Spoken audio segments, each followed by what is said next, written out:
When I made my reading plans for February, things were very, very different. Hey everyone, welcome back to Andrew's Wizardly Reads, and today, guys, we are wrapping up the books that I read in February, the books that wowed me, the books that swept me away amongst utter and complete chaos. But before we get into that, please do me a favor, like this video and subscribe to the channel, as it does help the channel grow, and you can check the description box down below for links to all my social media, including information about my book club / Patreon, which you can join for as little as $1 a month, and it supports the channel and is always greatly appreciated. Or the Discord if you want to join an amazing bookish community. With that out of the way, it has been a month of drama, of chaos. I'm moving. I don't know if you can't really tell, but the books up here are all kind of rearranged, and then it looks kind of empty down here, and then over here there's nothing. There's no shelves over here. All those books are in boxes over here. I am moving. This is happening in a matter of weeks. I am going to try and make sure you guys have no interrupted service here on the channel. I can't promise I'll be successful, but I'm going to give it the old college try. But you really don't really care about any of that. You just want me to talk about amazing books. Books that wowed me. Books that I loved. And there's been a lot to love this month. I have been rather just bouncing all over the place trying to try a bunch of things. I did try Eric Uglin's Good Guys #2, which is Hair Today, Pawn Tomorrow. I got about 20% through that. And I'm just going to count this as I started my March TBR early. Because why not? I wasn't able to fully be drawn in and start that. I did Shirley Jackson's. I think it's Shirley Jackson's Haunting of Hill House. I did 10% of that. Very good. I was kind of getting a little bogged down in some countryside description. I was like, let's get to the haunted house, and it was taking a little bit of time to get to there. But I bounced off of that into something else, and I landed on Dungeon Crawler Carl, This Inevitable Ruin, which is book number 7. I am planning a Dungeon Crawler Carl video here shortly. Needless to say, I really enjoyed this Dungeon Crawler Carl book. It's not my favorite. I feel like the last couple books have been gotten kind of busy. There's a lot going on, and we've lost a little bit of that core that makes these books special, that zany kind of fun humor while being paired with darkness. But as the series progressed, there's been more and more darkness, and the zanies kind of switched to full-on deranged, which is fine. There were many, many moments where I burst out belly laughing. This series still has it. It's just, it's not quite as engrossing to me as, say, the first 5 books were to me. And that's just me personally. If I had to give this a rating, let's say I'm going to give it, out of the ethereal whatever, I'm going to give it an A-. I'm going to give This Inevitable Ruin an A-. It was a very long book. I think it comes out to around 700 pages. It was quite a bit. But I really enjoyed that, so that's really cool. Then I did Cards on the Table, which I mentioned in my mid-month wrap-up. This was Hercule Poirot, number 15. And this was a good one. This was a good psychological sort of style of mystery thriller. Not mystery, I said thriller. Style of mystery from Hercule Poirot, where he doesn't really know who did it. So he's got to use these cues and these little things that happened during a game of bridge. And how each individual rubber was kind of set up. And not only did I get to learn a little bit about bridge, because I don't really play bridge, so I had to look up what a rubber was, because I was like, that means something completely different in my day and age. And it's just a kind of a set of hands and stuff like that. But I had to look that up, and then the way that Hercule kind of gets everything going, it was really, really solid. Not my favorite of the Hercule Poirots, but again, if I had to give this one a rating, I'd give it a B+ to an A-. So super solid reading right there. And then, of course, I refreshed myself on these suckers. Volumes 4, 5, and 6, which I've got them turned around. 4, yeah. 5, yeah. And 6 of One Piece. We are now into Baratier, And we've gotten some good stuff with Zorro and Mihawk, and we've got to meet Don Krieg, and just tons of little great moments that are in the East Blue Saga right before the Grand Line. I believe right after this comes Arlong Pirates, which I'm super excited for, because I always enjoy experiencing Arlong Pirates, where the crew finally fully coalesces. It's really good stuff. Been a great refresher. I should be up on my One Piece for the live stream, which I believe is being hosted on Philip's Chase channel with Talking Story, Leslie Nerdy Narrative, and a bunch of other people on March 22nd. With that out of the way, we can now talk about the books that I have finished.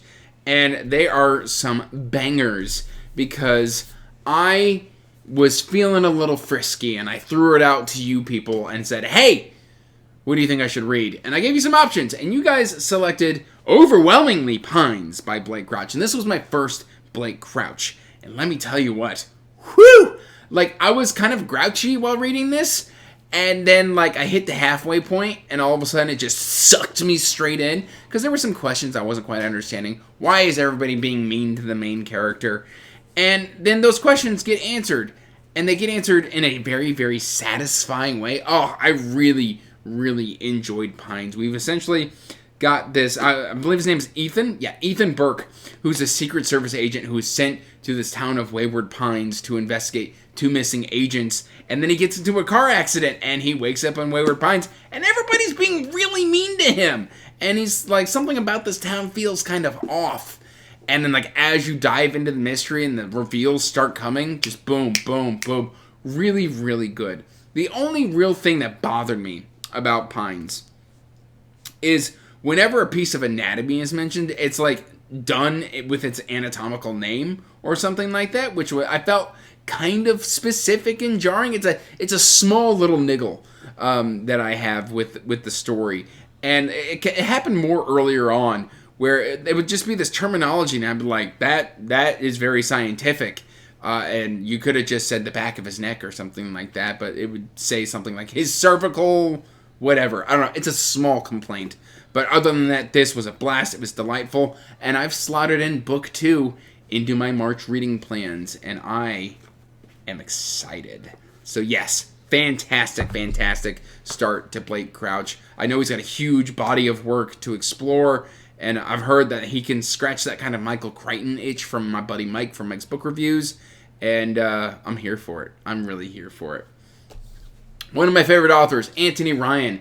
I have been dancing around Road of Storms. This is, I believe, book 6 in the Seven Swords for a couple months now. It's just something that I've got to, like, be in the mood for. And all of a sudden, boom, lightning struck. The mood was here. And I did this in, like, a single sitting, which is not surprising. It's super short. We've got, I want to say it's Gaim. I don't know. I liked it when he was referred to as Pilgrim in the first book. In my brain, he's still Pilgrim. I can't quite pronounce his actual name. But we've got the Demon Blades. We've got the crew together. This is, I believe, the penultimate adventure in this collection of, I believe, 7 novellas. And it's just satisfying. They're solid. If I have to give this a rating... Oh! I didn't give this a rating. If I have to give this a rating, we're going to give it a solid A. Solid A. In contender for Book of the Month, but not Book of the Month. If I have to give this a rating, we're going to go B to B+. Solid, enjoyable, short-form sort of fiction. Very nice. Loving it. Suppression of Powers by J.C.M. Byrne. I started this one a couple months ago, and I got about 25% into it, and then I did my ADHD thing where I went, ooh, shiny, and then went to go read something else. And now I am back. I have finished Suppression of Powers, which is turn 6 in the Hybrid Helix, and it's kind of the start of a new arc. And if I have to give this one a rating right up front, I'm going to give this one a B+ to an A-. Mainly because some stuff happens off screen at the beginning of the book, and where we left off in book 5 to where we pick up in book 6, stuff has happened off screen. And it's always kind of hard to rein in a reader to be like, I wanted to know that little adventure that happened off screen. And it gets explained, and by the end of the book, it's fantastic.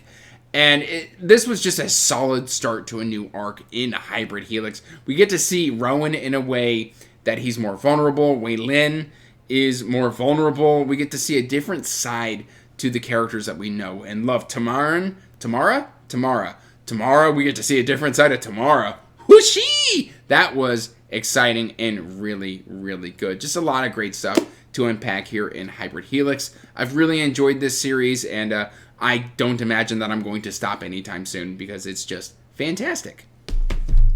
We've got 2 more books that I finished to talk about, and then 2 more that I'm currently in the middle of. We have got Shadow of the Smoking Mountain, another in contention for Book of the Month. This one was darn good. Darn good. This is the final Hanevar volume that I know of. There could be a 4th book. There has been no official statement or release on that yet. Sadly, the author has passed, so the status of book 4 is in limbo. But that's why I'm saying this is final, because it is an ending. It is not the ending of the series. It was a planned 5-book series, but if we were to view this as a trilogy, it could be an ending. And that's why I'm going to kind of just bring down the rating just a little bit because of that uncertainty. If we do get an announcement of book 4 and an author to come in and finish the series and write book 5, I may revisit this rating. I'm going to give this an A to an A+. But, like, not an A+, just an A to an A+. Very, very good. The stuff that we explore with Hanevar and his struggles and his identity and his sense of duty to his people, and now his people are kind of like trying to fight back, and there's just a lot of questions that get answered in this novel. This is really, really good, solid, heroic fantasy, and if it had to end here, then at least we have a decent ending. I really, really enjoyed this, and we get to meet this kind of like wizard character who is kind of an anti-hero, I'm going to say. He's kind of a villain, he's kind of a hero, he does good to do bad. I kind of like him. And finally, we've got the Patron Book Club read. The first book club read for the Patreon was a smashing success. And I think I'm going to give this my book of the month. We have got Blood over Brighthaven. Now, at the time of recording, we have not had our discussion yet. I am hoping to do that in the first week of March, possibly on a Sunday. So, we'll see. But this was fantastic. This is a fantasy standalone from M.L. Wong. And this wears its influences and its themes on its sleeve. It's very upfront with what themes it is tackling, but it's not necessarily modern day themes. It's themes that have affected people throughout history, and it could be pulling from multiple cultures, and just this sense of morality and the way the magic system works. We've got caste systems that are explored. Siona is this high mage, the first female high mage ever in Tehran history. And Tehran is this city that is magically powered by this fuel source that protects it from this evil blight that drains the life from things. It's got a force field and everything. There's just so much to unpack and explore here, and it's not subtle at all. It's going to come in like a sledgehammer with its themes, but those themes, they are so incredibly good, and I am going to give this an A+. I think this is better than Sword of Kaigen, and I am so excited for whatever M.L. Wong has to release next. Now, those are the books I read. I've still got 2 books that I am currently reading. One this was on my March TBR, and it called to me so hard throughout the chaos of the last month, which just kind of threw me for a little bit of a loop. And, that's Swan Song by Robert McCammon. I am currently, at the time of recording, with 3 days left in the month, 70% of the way through this. That's as far as I am, and I have got just over, page count matters, 280 pages left. So this is easily going to be finished in the month of February, and I'm so glad that I came back to Swan Song because it has been an utter delight. It's been a treat, and I'm so happy that I finally took this down. Things are kicking off in the second half of this book. I don't know why I ever walked away from this. That was utterly a mistake, and this is Another McCammon that I'm going to absolutely love. And if I had to give this a rating right now, I'd give it an A. Very, very, very good book. And then I'm going to talk about this one a little bit more because I am planning a dedicated review for when I am done with it. And this is probably going to carry over into March. But I have been wanting to recapture a love of Dragonrider fantasy. And my friend Tori from Tori Talks said that there's a particular series that is Dragonrider the way it's meant to be. And that is I believe it's called Song of Chaos, which is Ascendant, book number 1 by Michael Miller. Now, I, back in the day, tried this, thought it didn't work for me, and I walked away from it.